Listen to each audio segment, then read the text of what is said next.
नमस्कार मित्रांनो, आता मी जो तुम्हाला किस्सा सांगणार आहे तो एक खुनाचा कट आहे. पुणे शहरातील एक भाग आहे ज्याचं नाव आहे औंध.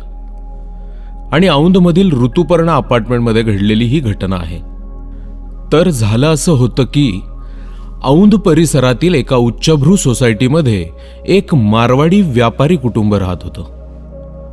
त्या कुटुंबात नवरा, बायको आणि त्यांचा एक 4 वर्षांचा मुलगा. आणि त्यांच्या फ्लॅटच्या बरोबर खालच्या मजल्यावर त्यांचे सासू सासरे म्हणजे नवऱ्याचे आई वडील राहत होते. तर घटना अशी घडली की एक दिवशी अमृता माहेरी आपल्या मुलासोबत काही दिवसांसाठी गेली. अमृता माहेरी गेल्यामुळे नवरा म्हणजे संदेश मेहता हा त्याच्या आई वडिलांकडे राहू लागला. 2 दिवस तो खालच्या फ्लॅटमध्ये जेवण करत होता आणि दुकानात जात होता. त्याचे किराणा मालाचे मोठे दुकान आहे. औंध परिसरातच साधारण सर्वांनाच माहीत आहे. मारवाडी किराणा दुकान चालवणाऱ्या लोकांचे दिनक्रम हे सारखेच असतात. ते आपल्या कामात पारदर्शकता ठेवून व्यावसायिक दृष्टीनं वागत असतात. तर 2 दिवस संदेश रोज आपल्या आईवडिलांकडे जेवण करत होता. परंतु 3ऱ्या दिवशी सकाळी आईने संदेशला जेवणासाठी खाली ये म्हणून फोन केला. परंतु संदेशने फोन उचलला नाही. आईला वाटलं हा उशीर झाला असेल म्हणून घाईघाईत दुकानात गेला असेल आणि त्याने तिथेच काहीतरी खाल्ले असेल म्हणून तिने परत काही त्याला फोन केला नाही. परंतु संदेश दुकानातही नव्हता. दुकानातील कामगार सचिन सतत आपल्या मालकाला फोन करत होता, परंतु त्याचाही फोन काही उचलेना म्हणून त्याने संदेशच्या वडिलांना फोन केला. संदेश दुकानातही नाही, घरीही आला नाही, फोनही उचलत नाही. हे समजल्यावर आई वरच्या घरात गेली तर तिने पाहिले दार बंद होते आणि संदेशचा फोनही वाजतोय पण तो फोन का नाही उचलते.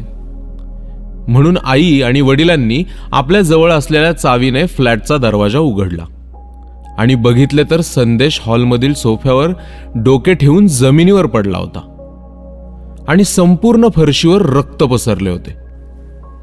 हे दृश्य पाहताच आई आणि वडिलांना काही सुचेना. त्यांनी जोरजोरात आरडाओरडा सुरू केला, रडायला सुरुवात केली.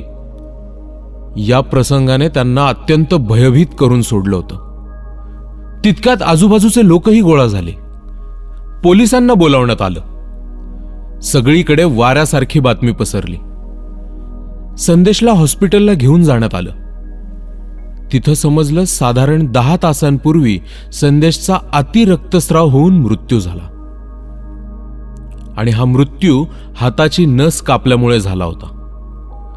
संदेशने स्वतःच्या हाताने आपल्या उजव्या हाताची नस कापली होती आणि त्यामुळे त्याचा मृत्यू झाला.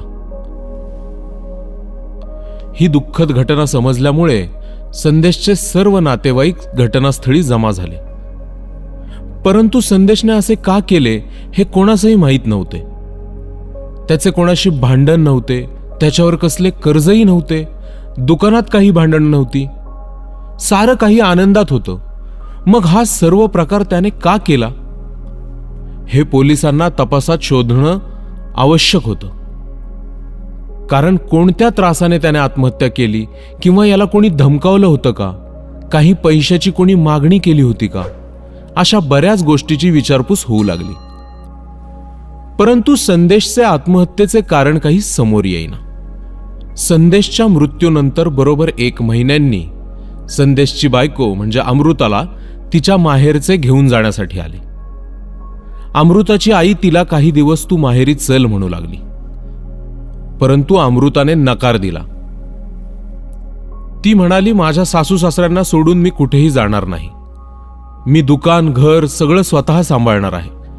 माझ्या मुलाला मी इथेच माझ्या जवळ ठेवणार आहे.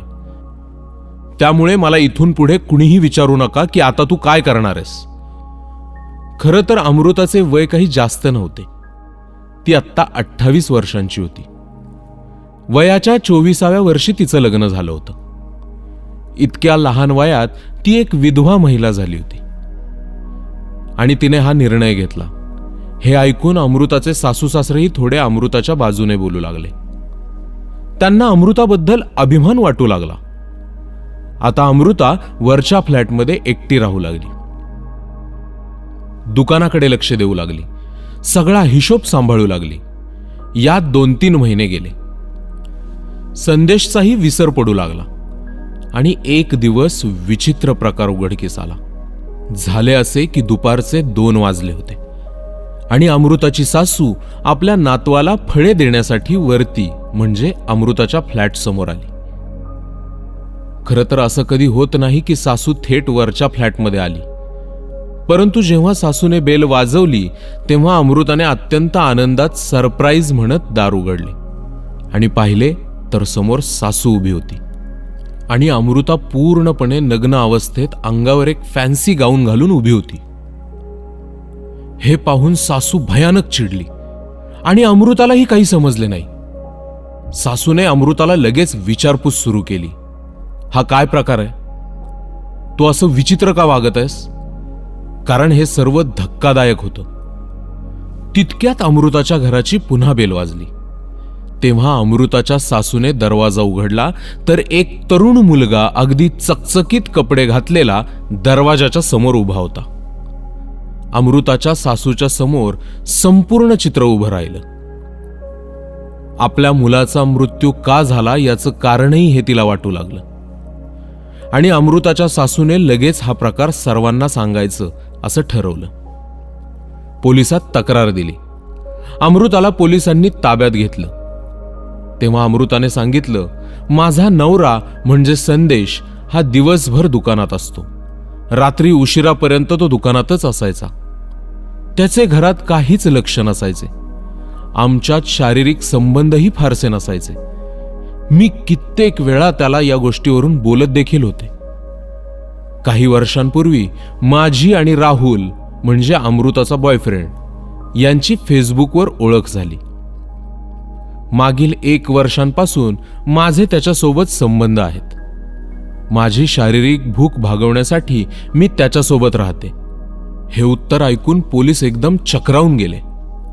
एक स्त्री स्वतः सांगते मी याच्याशी संबंध ठेवते, परंतु हा सगळा प्रकार संदेशला माहीत होता का हे विचारल्यानंतर अजून एक धक्कादायक गोष्ट समोर आली. ती म्हणजे अमृताने संदेशला स्वतःहून सांगितलं होतं आणि संदेशला अमृता घटस्फोटही मागत होती. संदेश हा घटस्फोट देण्यासाठी नकार देत होता. तो हे सर्व फक्त सहन करत राहिला. याच त्रासाला आणि आपल्या इज्जतीला समाजाला भिवून त्याने आत्महत्या केली. कारण ज्या दिवशी घरून अमृता माहेरी गेली होती त्या दिवशी राहुल आणि अमृता 2 दिवस लोणावळ्याला गेले होते आणि 2 दिवस तिथं राहिल्यानंतर अमृता माहेरी गेली होती. हे संदेशला माहीत होतं, परंतु संदेशला हा सर्व प्रकार खरंच माहीत होता की नव्हता याचा कोणताच पुरावा नव्हता. संदेशचा हा एक प्रकारे खूनच होता. कारण अमृताने ही गोष्ट संदेश सोडून इतरांपासूनही लपवली होती. कारण अमृताच्या मुलाला विचारले तर तो राहुल काका म्हणून ओळखत होता. पोलिसांना समजत नव्हतं अमृतावर कोणता गुन्हा दाखल करायचा. अशा परिस्थितीत अमृताला पोलिसांनी मानसिक त्रास देण्यासंदर्भात अटक केली आणि अमृताचा आणि सासू सासऱ्यांचा कोर्टात वाद सुरू झाला. काही दिवसांनी अमृता स्त्री स्वातंत्र्य दाखवून निर्दोष मुक्त झाली. परंतु हा एक प्रकारे खून आहे की नाही याचा कोणालाच निर्णय घेता आला नाही. उलट अमृताने संदेशच्या नामे असलेल्या संपत्तीमध्ये हक्क मागितला आणि तो तिने मिळवला देखील. परंतु संदेशच्या घरचे दुःखात खचून गेले.